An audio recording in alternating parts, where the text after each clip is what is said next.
Let's talk about relationships. Ooh, they are interesting in sobriety. I'm learning a lot.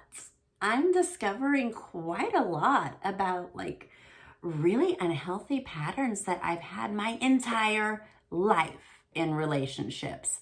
And when you get sober, suddenly things are very clear, and it gets more and more clear, recognizing behavior patterns, tendencies, things that you do that get in your own way. Oh my gosh. But now with sobriety comes the power to make improvements, which I love, love, love. I'm Sarah. This is Awesomely Sober. Thank you for watching this video. If you feel at the end that it was helpful to you and you'd like to subscribe, I would love it. Like the video and please share it with anybody that could benefit from this bit of information I'm going to give you about what I'm learning on my sober journey. So, as I'm dating again, I've been single for about 5 months and I'm starting to date again. And I woke up in the middle of the night, no joke, and it was like my own voice in my head screaming at me. It said, "You don't even like him, you're just bored." Oh my God, what a revelation. And that was actually exactly spot on. So what I have noticed as I assess my previous behavior patterns in my alcoholism, which by the way, when we are drinking or using and not fully present or clear, the things we're doing in life, I would really hesitate to call them decisions because they're actually like living by default and living with the ramifications of just unconsciously moving through your life, like without intention. Or knowing what you want. So for me, previously, that included 2 marriages in my life.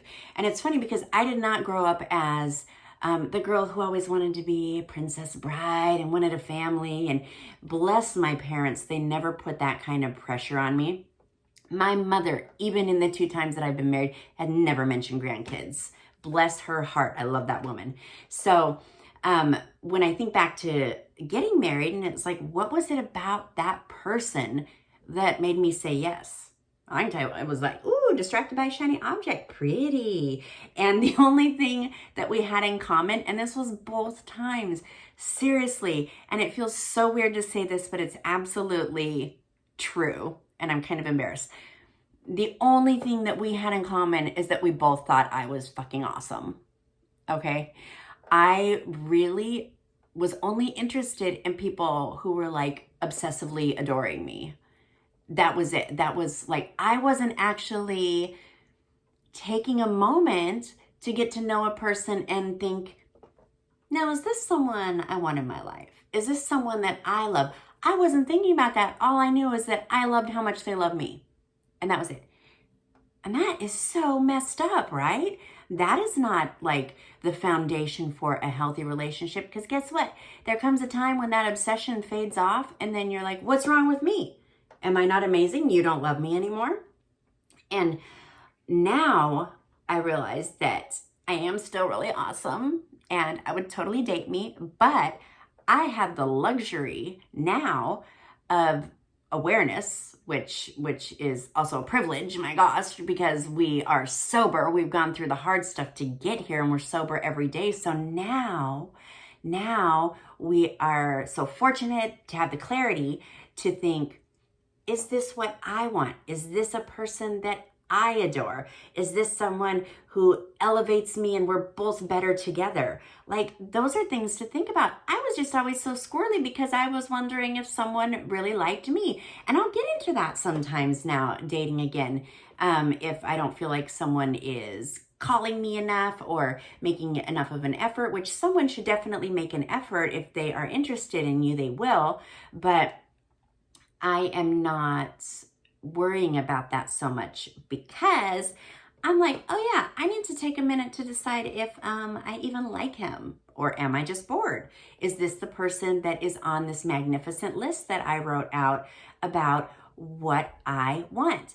And the beautiful thing of writing a list about your ideal partner and the type of life, don't forget, like the life you would have together, what would be ideal for you and is like that dream life together, write that shit down And I just looked over my list again this morning after I had that like voice in my head wake me up. I was like, oh, do I need to add anything to my list? And I looked at it again, and it was from July last year during a breakup. And it was actually perfect. It was still valid, but I needed to look at that as a reminder so I don't get all squirrely and bent if I feel like I'm not getting a bunch of attention from someone that isn't actually like the person on this list, which you can forget. And a beautiful thing about that list, which I read and so many law of attraction experts talk about, and I believe it to be true 100%, is you write a list of the partner and the person that you want in your life, and then you make sure that you become those things. That's pretty brilliant.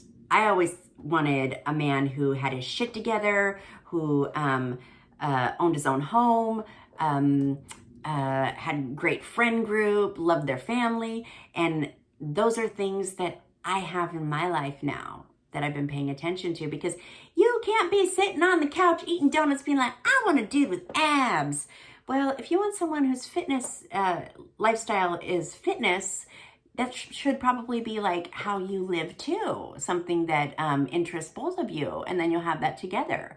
Like, be the kind of person you want. Don't sit back and slack off in a bunch of areas of your life and expect to meet someone who's going to fill the holes of the things that you're lacking, because that is just going to lead to a codependent relationship. And those, I will tell you, are never pretty, and they don't last, and they end pretty nasty.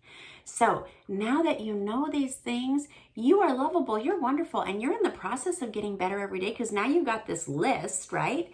And you're going to become the things on this list day by day. And guess what gets you there? Staying awesomely sober.